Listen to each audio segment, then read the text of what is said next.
menginspirasi peduli kelestarian gajah komunitas pecinta alam di Bengkalis. Mereka ini rela menyisir hutan untuk memantau langsung populasi satwa yang dilindungi tersebut. Ya, selain mengobati gajah yang sakit, mereka juga ternyata menghalau gajah yang mendekati lahan dan permukiman warga. Dari 18.000 hektar Suaka Marga Satwa Balai Raja di Bengkalis Riau, kini hanya tersisa 200 hektar. Hutan telah beralih fungsi menjadi perkebunan kelapa sawit dan karet. Habitat gajah pun kian tergusur. Makanan berkurang, ruang gerak terbatas. Inilah yang membuat gajah sering mampir ke kebun hingga permukiman warga hanya untuk mencari makan. Padahal mendekati permukiman warga dapat membahayakan hidup mereka. Seperti gajah betina berusia 25 tahun yang ditemukan mati di tengah perkebunan milik warga. Ia mati akibat tersengat listrik yang dipasang di sekitar kebun.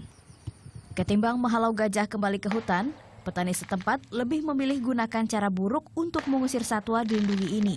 Mulai dari memasang jerat hingga menembaki gajah dengan mercon. Imbasnya konflik antara manusia dan gajah pun tak terhindarkan. Ya kadang-kadang kita ini setahunya dia itu di mana tempatnya gajah kita nggak tahu. Memang kalau hutan katanya tempat dia.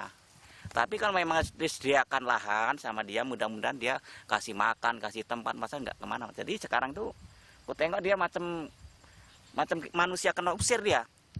Musri, sana tusir, sini tusir, jadi nggak ada ketenangan.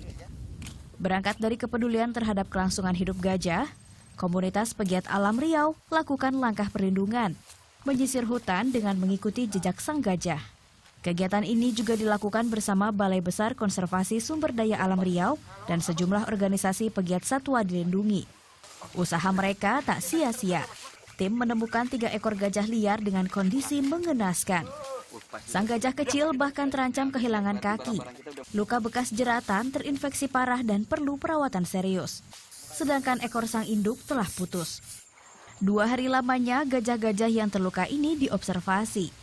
Setelah kondisinya membaik, mereka dilepaskan ke alam liar. Namun upaya mereka tak selalu berjalan mulus. Seringkali warga menyalahkan para pegiat lingkungan jika ada gajah yang masuk dan merusak permukiman dan perkebunan.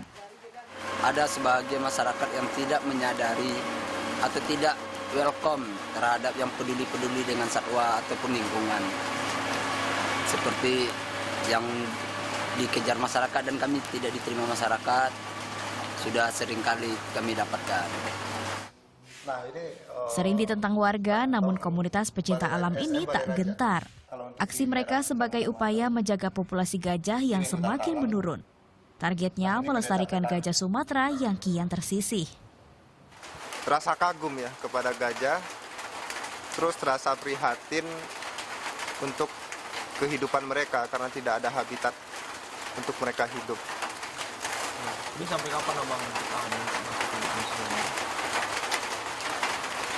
Mungkin untuk bertahan kita tidak ada target ya. Apapun yang bisa kita lakukan, kita lakukan.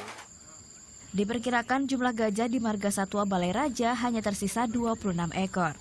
Sosialisasi peduli lingkungan pun digelar di kalangan warga untuk menumbuhkan rasa peduli masyarakat. Jalan mereka melestarikan lingkungan memang masih panjang. Namun optimistis terus dipupuk agar konflik antara manusia dan gajah dapat ditekan. Oki Sulistyo melaporkan untuk NET.